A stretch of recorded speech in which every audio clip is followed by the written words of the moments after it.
और जो कुछ भी परीक्षाएं हो रही हैं, जो कुछ भी नौकरी के लिए या अन्य परीक्षाएं हैं, उसमें भ्रष्टाचार का जो आलम है, जो पेपर लीक है, उसने नौजवानों के चेहरे पर चिंता की लकीरों को और गहरा कर दिया है। संघर्ष के बाद भी हम लोगों ने भी 5 साल विधानसभा में लगातार लड़ाई लड़ा, सदन से सदन तक हम लड़े, लेकिन इसके बावजूद बक्सर जिला की सिंचाई परियोजना मलई बराज परियोजना शुरू नहीं किया सकती। हालांकि एक बात जरूर है कि आपकी लड़ाइयों से असर जरूर पड़ता है। चलिए, उन्होंने कहा कि भाई ये सब पैरासाइट्स हैं, परजीवी हैं, ये काकरोच हैं, ये समाज को नीचे से चाट रहे हैं, खत्म कर रहे हैं सिस्टम को।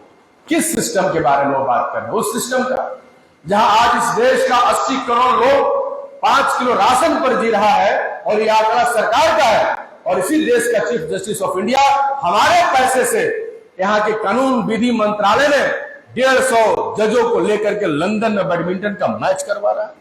ये इस देश की स्थिति है। हम भूखों मर रहे हैं, हमारा किसान मर रहा है, लड़ रहा है, हमारे नौजवानों को नौकरी नहीं मिल रही, छात्रों को पढ़ाई नहीं मिल रहा, पेपर लीक हो रहा है, और यहाँ का चीफ जस्टिस ऑफ इंडिया 150 जजों के साथ जाकर के लंदन में अय्याशी कर रहा है। वो किसके पैसे पर अय्याशी कर रहा है? ये सब कुछ हम देख रहे हैं। अगर आप जानते हैं कि देश फिलहाल चौतरफा संकट से घिरा हुआ है। एक तरफ बेरोजगार नौजवान नौकरी की तलाश में दर दर भटक रहे हैं,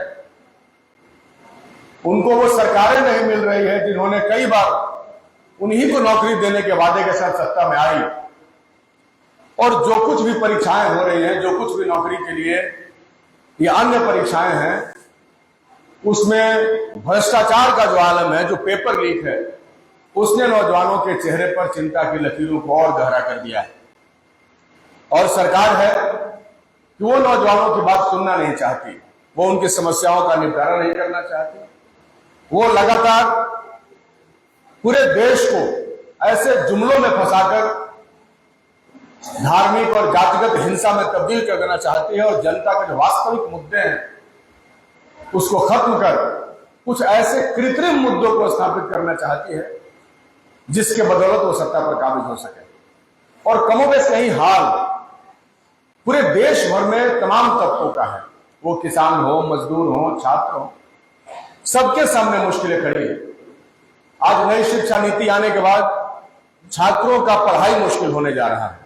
आपको पता है, एक समय था जब दलितों को, पिछड़ों को स्कूल में जाने का व्यवस्था नहीं था, उनको दरवाजे पर से बाहर खदेड़ दिया जाता था।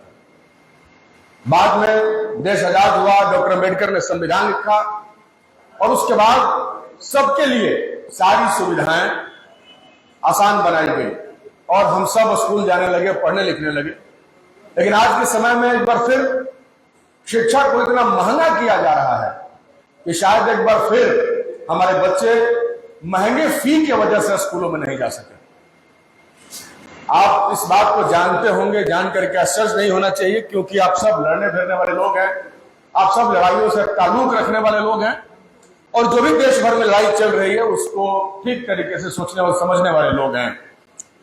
जो नई शिक्षा नीति सरकार ने लागू की है, उस नई शिक्षा नीति ने शिक्षा की पूरी व्यवस्था को बदल करके रख दिया है, और आने वाले समय में शिक्षा को और महंगा उस नई शिक्षा नीति के बाद और ज्यादा शिक्षा महंगा होने वाला है। इसके अलावा किसान और मजदूरों की हालत आप सब जानते हैं। किसानों को उचित समय पर पानी नहीं मिलता। लंबे समय के संघर्ष के बाद भी हम लोगों ने भी 5 साल विधानसभा में लगातार लड़ाई लड़ा, सदन से सदन तक हम लड़े, लेकिन इसके बावजूद बक्सर जिला की सिंचाई परियोजना मलई बराज परियोजना शुरू नहीं किया सकती। हालांकि एक बात जरूर है कि आपकी लड़ाइयों से असर जरूर पड़ता है। चलिए, हमारी लड़ाई के बाद मलई बराज परियोजना को दोबारा हम लोग शुरू करवा सके हैं, और हम लोग के रहते हुए ही मलई बराज परियोजना के लिए दोबारा पैसे का अलॉटमेंट हुआ और एक बार फिर से काम शुरू हुआ। उम्मीद है कि आने वाले साल 2 साल में वो परियोजना शुरू हो। लेकिन इस राज्य में, इस देश में बड़ी संख्या में ऐसे किसान हैं जिनके खेतों तक पानी नहीं पहुंच पा रहा है, वो बहुत मुश्किल में है। सरकार कह रही है कि बिजली लगाइए और सिंचाई के लिए अलग प्रबंध करिए, लेकिन वो नहरों को सुदृढ़ नहीं करना चाहती। तो उसके बाद वो कानून तो जरूर रुका, लेकिन उसके बावजूद लगातार देश भर के जल जंगल जमीनों को कारपोरेट घरानों के हवाले करने के लिए लगातार सरकार कोशिश कर रही है। पिछले दिनों बिहार विधानसभा चुनाव के पहले यह खबर आई, किसी बिहार के भागलपुर के पीरपैंती में 1 रुपए में 1000 एकड़ जमीन इस सरकार ने दे दिया और इस तरीके से किसानों की जमीनों को औने पौने दाम पर आवंटित किया जा रहा है। अभी के समय में सरकार ने यह तय किया कि बिहार में लगभग 11 से ज्यादा शहरों के बगल में सैटेलाइट सिटी का निर्माण किया जाएगा, जिसमें हजारों एकड़ जमीन किसानों का सरकार अधिग्रहण करने वाली है। सरकार के अधिग्रहण का फॉर्मूला समझिए, ये अजीब फॉर्मूला है। ऐसे कोई अपने देश की जमीनों को, राज्य की जमीनों को और किसानों के हितों को दरकिनार शायद ही किसी सरकार ने किया हो, जैसा कि हालिया बिहार सरकार की इस पॉलिसी ने किया।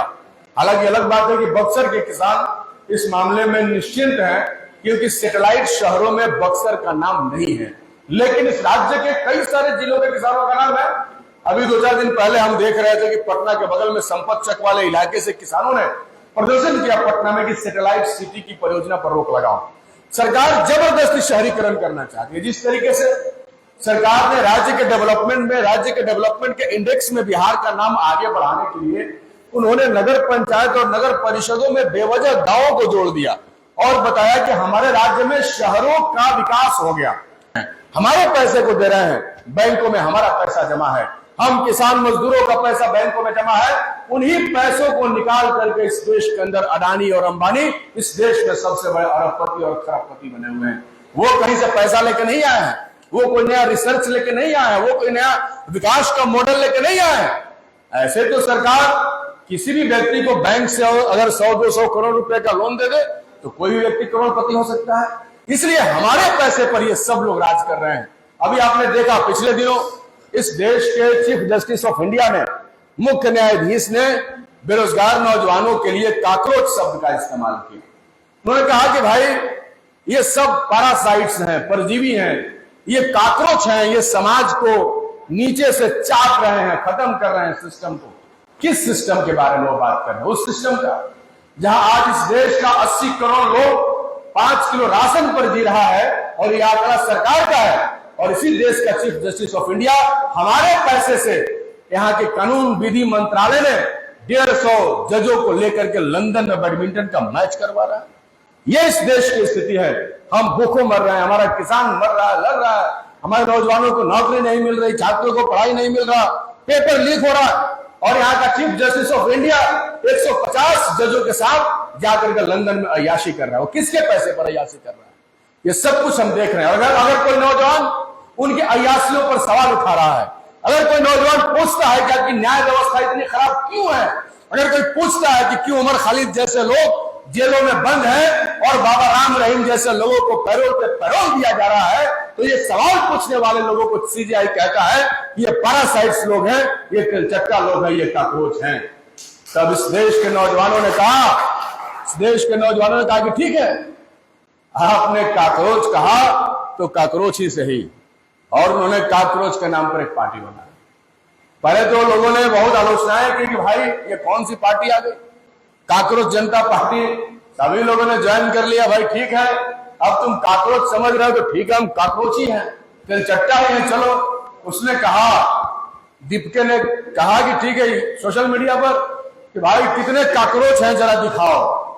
इस देश में इतने काकरोच जुट गए कि बीजेपी वाले आईटी सेल वालों का हालत खराब हो गया। अरे इतने लोगों को काकरोच किसने बना दिया? किसने? इस सिस्टम ने, यहाँ की व्यवस्था ने, यहाँ की सरकार ने। और उसके खिलाफ लड़ाई शुरू हुई। लोग कहते थे कि भाई ये लोग तो ऐसे ही लोग हैं, दिल्ली, पटना, कलकत्ता, अमेरिका रहते हैं, ये सब क्या कर सकते हैं। अंत में उन लोगों ने घोषणा कर दिया कि हम सड़क पे उतरेंगे। सड़क पे उतर गए। अब भी कई लोगों को दिक्कत है कि ये तो सड़क पर उतर गए, उसमें माले वाले क्यों जा रहे हैं।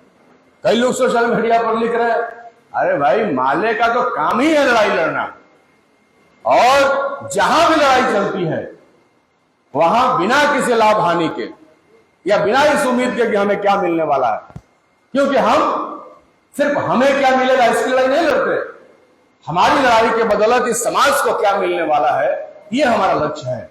इसलिए हम उन लड़ाइयों में शामिल होते हैं और उन लड़ाइयों में शामिल होते रहे। और जहां भी आंदोलन चल रहा है, कल ही हमारे साथियों ने, आयशा के साथियों ने, छात्रों ने, नौजवानों ने लखनऊ में जुटान किया, बहुत शानदार जुटान था। वो पेपर लीक के खिलाफ उन्होंने नारा दिया कि सरकार वीक है इसीलिए पेपर लीक है। तो पेपर लीक के खिलाफ लगातार लड़ाई चल रहा है, बेरोजगारी के खिलाफ लगातार लड़ाई चल रहा है। इसलिए इस लड़ाई को आगे बढ़ाने की आवश्यकता है। हमारे धन पे, हमारी संपत्ति पे, हमारे जल जंगल जमीन पर, हमारे संसाधनों पर धड़ल्ले के साथ कारपोरेट घरानों का कब्जा हो रहा है। हमारे श्रम कानून हमसे छीने गए, श्रम कानून छीन करके मात्र 4 श्रम कोड दे दिए गए। आप जानिए, आपको जान करके हैरानी होगी, यहां आपके यहां नवानगर में 2 फैक्ट्री काम कर रही है और बक्सर जिला में एक एनटीपीसी का थर्मल पावर भी लगा है चौसा में। 3-4 कंपनी काम कर रही है। वहां पर काम करने वाले मजदूरों का हालत क्या है? वो आपके और हमारे बच्चे, उनका जो हाल है वही दिल्ली और गुजरात में काम करने वाले हमारे मजदूरों का है। एक दिन का जो वेतन है उनका मात्र 436 रुपया। उनको सब कुछ काट पीट करके 30 दिन में 10,000 रुपया महीना मिलता है साहब। इस महंगाई में जहां नीति आयोग ने रिपोर्ट दिया कि अगर 18,000 रुपया से कम कोई भी व्यक्ति इस राज्य में कमाता है तो फिर वो अपने न्यूनतम दैनिक जरूरतों को नहीं पूरा कर सकते, और ये उससे भी नीचे जाकर के दे, और उसमें किसी प्रकार का सुधार नहीं हो रहा। हमारे श्रमिक संगठन, मजदूर संगठन लगातार इस लड़ाई लड़ रहे हैं और लगातार हम लोग मजबूती के साथ इस लड़ाई के साथ खड़े हैं, लेकिन सरकार मिनिमम वेज बढ़ाने के लिए तैयार नहीं। इसलिए मिनिमम वेज की लड़ाई हम मजबूती से लड़ रहे हैं। जो श्रम कोड है, श्रम कानून है, उन श्रम कानूनों में संशोधन हो, बदलाव हो, और जो पहले अधिकार मिले थे, अब यूनियन बनाने का अधिकार मजदूरों का छीन लिया गया। और कुछ लोग इसको सेलिब्रेट करते हैं। जब नवानगर में मजदूरों ने स्ट्राइक किया और हम लोग उनका समर्थन करने गए तो सोशल मीडिया पर हमने देखा कि एक तबका ऐसा है जो हमें इसलिए गाली दे रहा है क्योंकि तुम मजदूरों का मन बढ़ा रहे। हद हाल है, जिस देश में 80% मजदूर है। नेशनल दस्तक की आपसे गुजारिश है कि अगर इसको बचाना चाहते हैं तो नेशनल दस्तक को सब्सक्राइब करने के लिए रेड कलर के सब्सक्राइब बटन को दबाएं, फिर बेल आइकन की घंटी दबाएं। नेशनल दस्तक को बचाने के लिए बहुत जरूरी है कि हर खबर को शेयर करें, लाइक करें, कमेंट जरूर करें।